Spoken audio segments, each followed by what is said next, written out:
ఈ కార్యక్రమం సమర్పిస్తున్నవారు అవార్డు గ్రహీతల మొట్టమొదటి ఏకైక original Thanjavur art academy, Kalasri Thanjavur art academy, door number 1164, near Panjagutta colony signals, Srinagar colony X road నుండి 9వ బిల్డింగ్, ఇండియన్ ఓవర్సీస్ బ్యాంక్ ప్రక్కన, హైదరాబాద్ 73. श्रीमन्नारायण नारायण हरि हरि, श्रीमन्नारायण नारायण हरि हरि. కళాశ్రీ త్రికళా జ్ఞానంలోనికి సుస్వాగతం. श्रीमन्नारायण नारायण हरि हरि,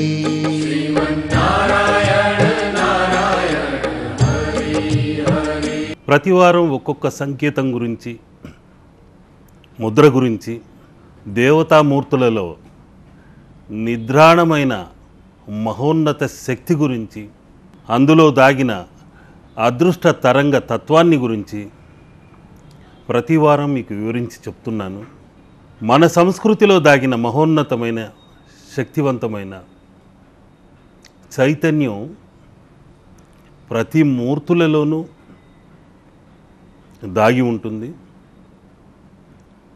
ఒక్క అభయహస్తం నుండే కాదు, వరద ముద్ర నుండే కాదు, పాద పద్మముల నుండే కాదు, పరిపూర్ణ మూర్తితత్వమైన చిత్రపటాలలో, విగ్రహాలలో, అంతెందుకు అణువణువులో దైవశక్తి దాగి ఉంది.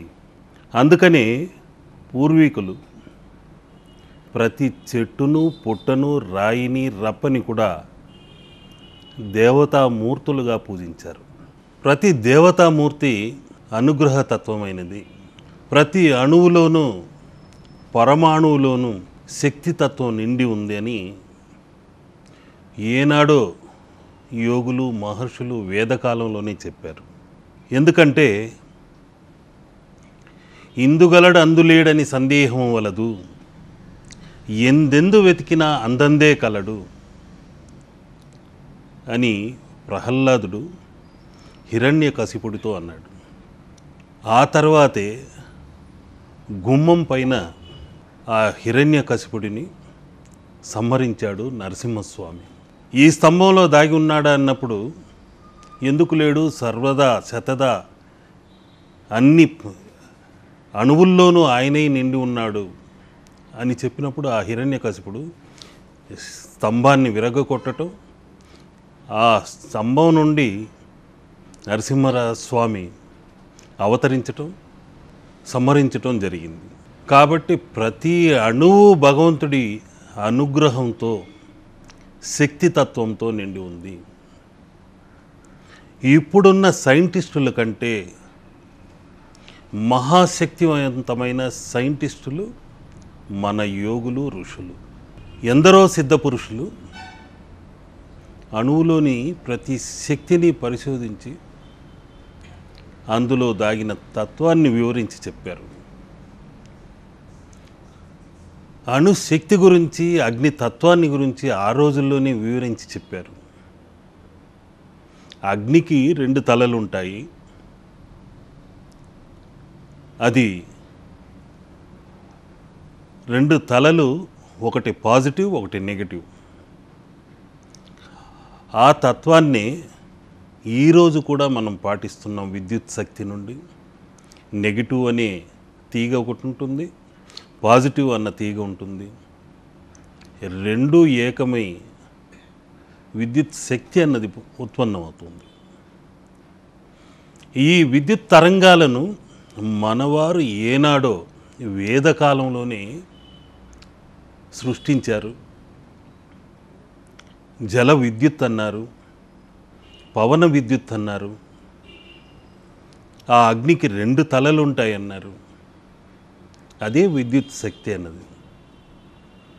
భరద్వాజ మహర్షి విమాన శాస్త్రాన్ని ఎప్పుడో రాశాడు. ఎన్ని రకాలుగా ఒక విమానం సంచరించగలదు అని ఆనాడే రాశాడు. ఆ భరద్వాజ మహర్షి రాసిన విమాన శాస్త్రంలో ఫ్లయింగ్ సాసర్స్ అనే విమానాలు ఏ విధంగా ఎగరగలిగేవి, గోళాకారంగా ఉండి తిరగగలిగేవి అని వివరించి చెప్పాడు. గ్రహస్థితుల్ని, వాతావరణ పరిస్థితుల్ని, ఎప్పుడు భూకంపం వస్తుంది, ఎప్పుడు వర్షాలు వస్తాయి, గ్రహణం ఎప్పుడు జరుగుతుంది, ఇటువంటివన్నీ ఎప్పుడూ పంచాంగాల ద్వారా వేదకాలం నుండే మనవారు చెప్పుకుంటూ వస్తున్నారు. ఈనాటికి అవి జరుగుతూనే ఉన్నాయి. అయ్యా, ఈ బొమ్మను పెట్టి పూజించినంత మాత్రాన మా ఇంట అదృష్టం వరిస్తుందా అని కొందరికి అనుమానం. అణువులో దైవశక్తి దాగి ఉంది. ఒక నల్లరాతిలో వినాయకుడిని చేసి వాస్తు దోష నివారణకు పెట్టామనుకోండి, తప్పనిసరిగా నెగటివ్ ఎనర్జీ అన్నది ఇంట్లోకి రాదు. ఒక రాయిలో అంత శక్తి ఎలా ఉంది, నిజంగానే ఉందా అని కొందరు ప్రశ్నిస్తుంటారు. రాతిలోనే కాదు, చిత్రాల్లోనూ ఉంది, లోహ సంబంధమైన మూర్తులలో కూడా ఉంది, చెక్క బొమ్మలైనా ఉంది. ప్రతిదీ శక్తివంతమైన తరంగాలు నిండి ఉన్నాయి. సైన్స్ ఈరోజు అంగీకరించే పద్ధతిలో మన అణుశాస్త్రం దాగి ఉంది. ఎందుకంటే ఒక రాతిని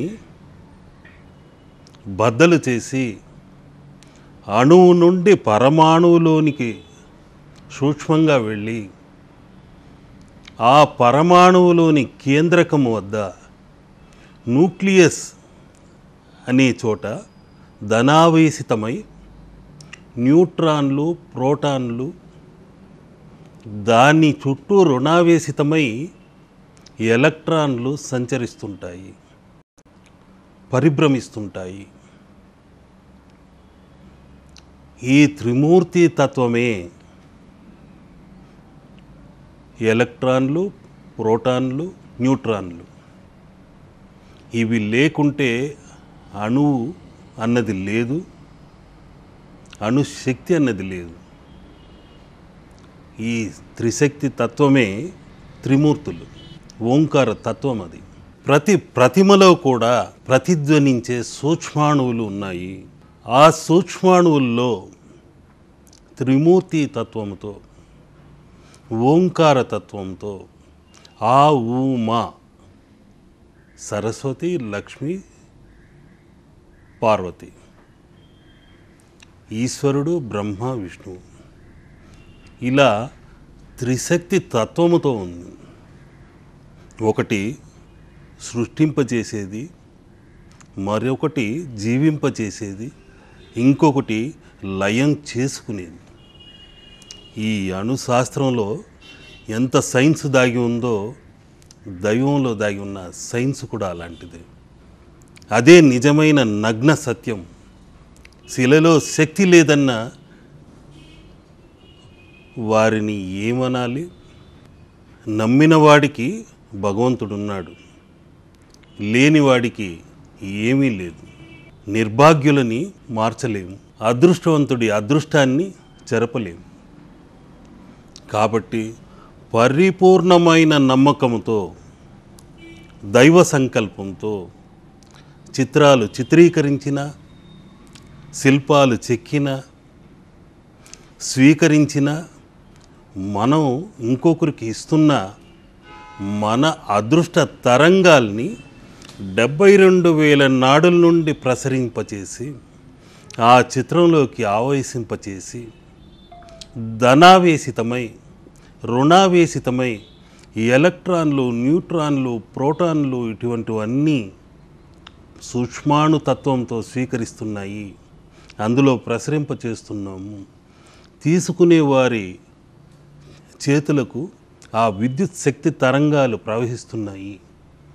వారు ఈ క్షణం నుండి తప్పనిసరిగా అదృష్టవంతులు అవ్వాలి, ఆ లక్ష్మీ కరుణా కటాక్షం కలగాలి అని ఇస్తే తప్పనిసరిగా వారి ఇంట మహాలక్ష్మి కరుణా కటాక్షం కలిగి తీరుతుంది. భావనా శక్తితో, స్థూల దృష్టితో ఒక శిలను జడ పదార్థంగా చూడటం కాదు, మనోదృష్టితో ఏకాగ్రతతో తప్పనిసరిగా ఆ శిలలోని దాగిన పరమాణువుల్లోని, సూక్ష్మాణువుల్లోని ఎలక్ట్రాన్లు, ప్రోటాన్లు, న్యూట్రాన్లు అనే త్రిశక్తి తత్వాన్ని దర్శించాలి. ఆ అణువుల్లోని, పరమాణువుల్లోని సూక్ష్మాతి సూక్ష్మమైన శక్తి తత్వాన్ని పూజించాలి. ఈ పరమాణు శక్తి తత్వమే ఈ భూభ్రమణానికి కారణమవుతుంది. అదే గురుత్వాకర్షణ శక్తి. దాని పేరే దైవశక్తి. అది కొందరు దేవుడు లేదు, ఏమీ లేదని అంటుంటారు. నిరాధారంగా భూమి ఎలా తిరుగుతుంది? ఈ సూర్యశక్తి తత్వంతో మనం ఎలా జీవిస్తున్నాం? ఏమాత్రం సూర్యుడు భూమికి చేరువైనా మొత్తం మలమల మాడిపోతుంది. ఏమాత్రం దూరమైనా వెలుగు లేక జీవకోటి నశించిపోతుంది. ఆ భగవంతుడు సమతుల్యంతో ఎంత ఆలోచించి ఒక్క అణుమాత్రం కూడా తేడా రాకుండా ఎప్పుడు ఎండనివ్వాలి, ఎప్పుడు వర్షాలనివ్వాలి అని ఋతు క్రమాన్ని ఏర్పరిచాడు. అందమైన ప్రకృతి తల్లిని మనకు అందించాడు. అటువంటి ప్రకృతి శోభను చూసి, చిత్రాలను చూసి ఆనందించే మనోనేత్రాల్ని మనకిచ్చాడు. పంచేంద్రియాలను ఇచ్చాడు. ఆ భగవంతుడికి మనం సతదా సర్వదా కృతజ్ఞులమై ఉండాలి. అందుకని అయినా రోజుకొక్కసారి వారిని 5 నిమిషాలు ప్రార్థన చేసుకోవాలి. మనం వారికి అర్పించే ప్రసాదాల కంటే మన మనసును వారికి అర్పించాలి. భగవంతుడిని ఏది కానీ కోరకూడదు. మన కోరికలేవో వారికి తెలుసు. श्रीमन्नारायण नारायण हरि हरि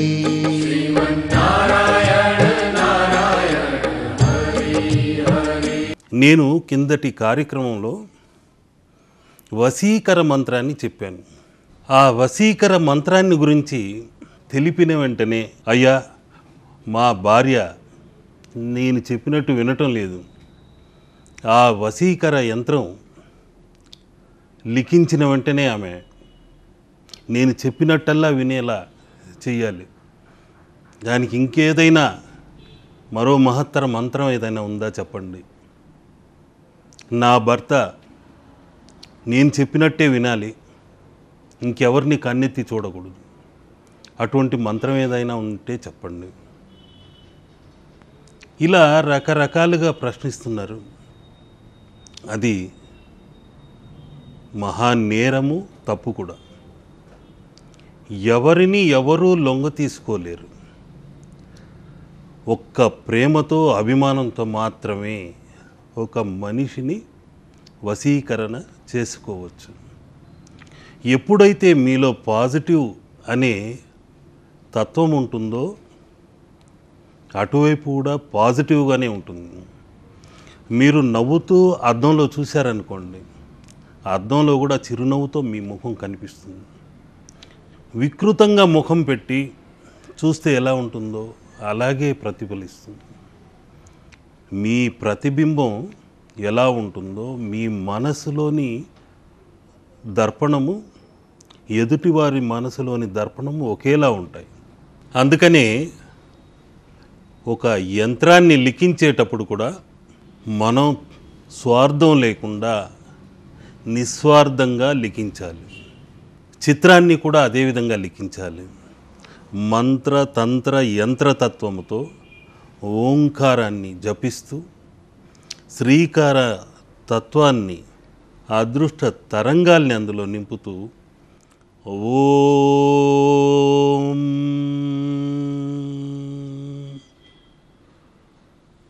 శ్రీ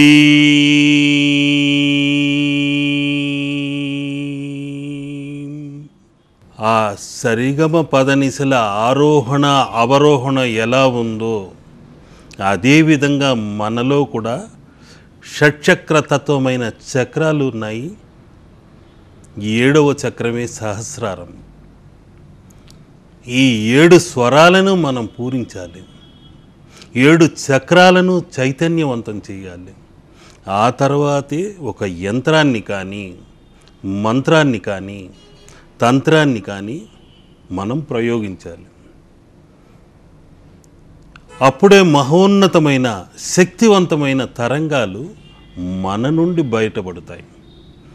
మనం ఓంకారం జపించిన తప్పనిసరిగా ఆ తరంగాలు మీరున్న వాతావరణమంతా లక్ష్మీ కటాక్షమైన తరంగాలుగా మారి అనుకూలంగా మారుతాయి, లేకుంటే ప్రతికూలంగా మారుతాయి.